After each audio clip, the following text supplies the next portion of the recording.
What is up next door? This is Abraham Walker, your neighbor, and this is another video in our series where we go and explore the DC metro area. Hopefully you watch these series or videos and they inspire you to go explore as well. I think you're going to like this place that we went to on March 16th. It's called the Hillwood Museum and Garden. It's about 20 miles away from Kingstown. I went on a Saturday, middle of the day. It took me about 40 minutes to get there. The estate is located at the end of Rock Creek Park, so you do have to travel through the park. And this time of the year, it's beautiful going up through DC, I gotta tell you. So you make the right turn off of or near Lincoln Memorial. You come around the Potomac River, pass by the Kennedy Center, and then you just drive through Rock Creek Park, which is a beautiful park. Now, the neighborhood that this museum is located in is near Cleveland Park, which is near the zoo. So a couple fun facts about the person who previously owned the Hillwood Estate. Her name is Marjorie Merriweather Post. She is the heir of Postum Cereal Company,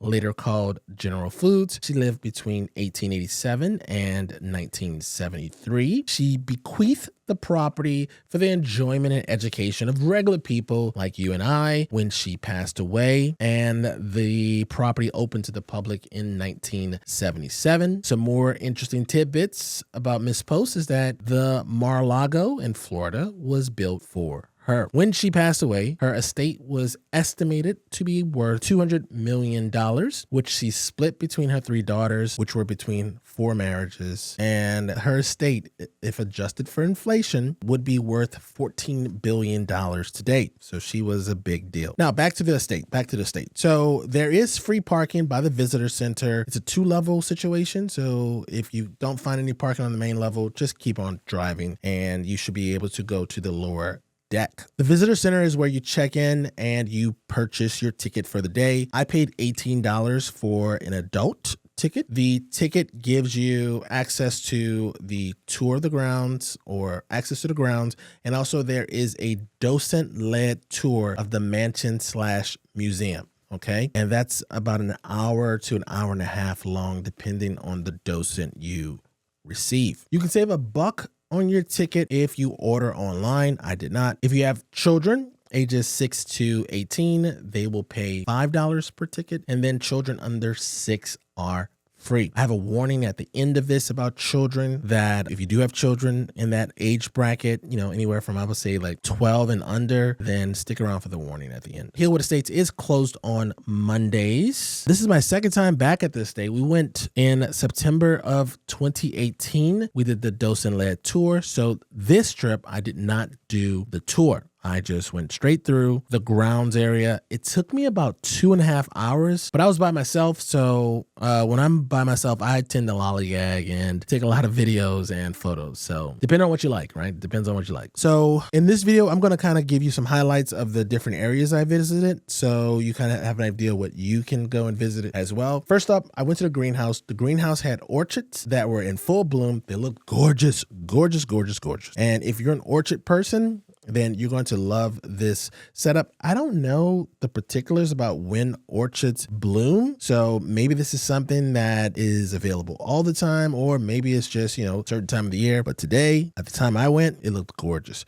After that, I had to use the little boys' room, so I headed over to Merryweather Cafe, which is right, I guess it's like the next thing to the greenhouse. The cafe, it's not impressive at all, so I don't think that you should plan to eat here. You're in DC, go have a proper meal at a proper restaurant, okay? They do serve water, so if you are thirsty, you do have a way to get beverages, and the bathrooms are around this area. Now, on my way from Merryweather Cafe, I was headed to the Japanese style garden, and I passed a special exhibit. Now, I didn't go inside because I had a one-track mind. I didn't want to go in any interiors for this particular visit, and I knew I wanted to see the garden, the Japanese style garden. So on my way to the Japanese style garden, I also passed the terrace and the lunar lawn. This is a great place to get photos. I saw a lot of people like on blankets, laying on the ground, having conversations. It gave me a New York City park vibe. If you ever been to New York City in the summertime or so, you see a lot of people just lounging around. That's what people were doing at this time. This is also a great place to take photos. If you look for photo opportunities here inside the greenhouse, and then our next stop, which is the Japanese style garden, which is another gorgeous space. It's a double-decker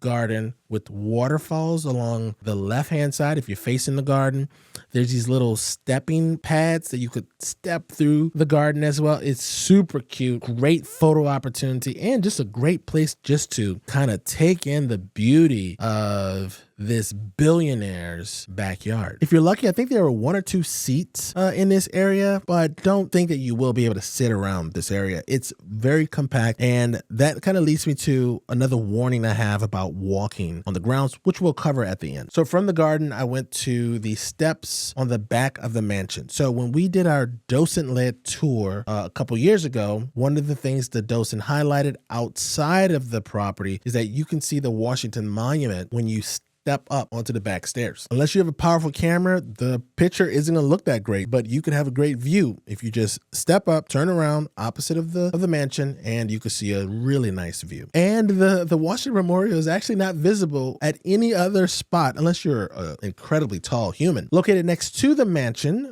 if you're looking at the back of the mansion to the left, is going to be the French Garden. It's called a Parterre.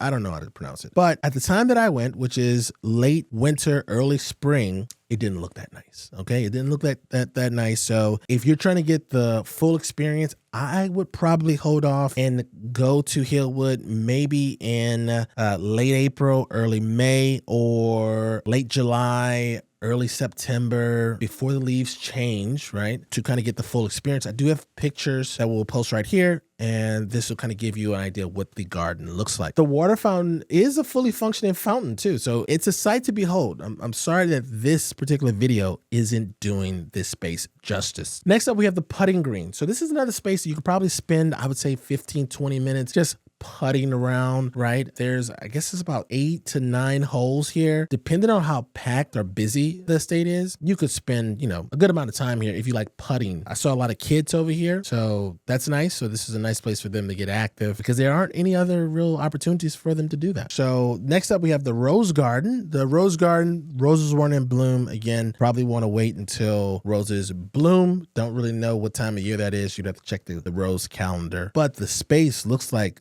when the roses are blooming, it looks like it's going to be gorgeous. Last up, before we get to the front of the mansion, we went down the Friendship Walk to this 4-season overlook. And so if I remember correctly, the Friendship Walk was actually put in place by Ms. Post's friend after she passed away. So that's a nice touch. And then the 4-season overlook just kind of overlooks some greenery area, or an area with greenery, right? And I believe that the seasons, like during the seasons, like the overlook changes. So no matter how often you go to the Hillwood, there's always going to be something different about it, right? And then last up, we have the front of the mansion. This is actually where the tour, the docent-led tour, begins. So you get a ticket at the visitor center, and then you come back right here at your allotted time slot. Your docent will call out for you, and then I believe they take you around the building first, and then they take you inside to see 8 rooms. That's how the tour works. You go see 8 rooms, and then there's explanations. My favorite room in the tour it's a tie. It's between the dining room and the kitchen. The kitchen was really nice. Even for the age that this house was, I mean, it was a really nice kitchen. Okay, so now to my warning. Okay, so if you have a walking problem, right? You don't have the most steadiest walk, this place may not be the best for you, okay? This place may not be the best for you. To get to the Japanese style garden, you have to walk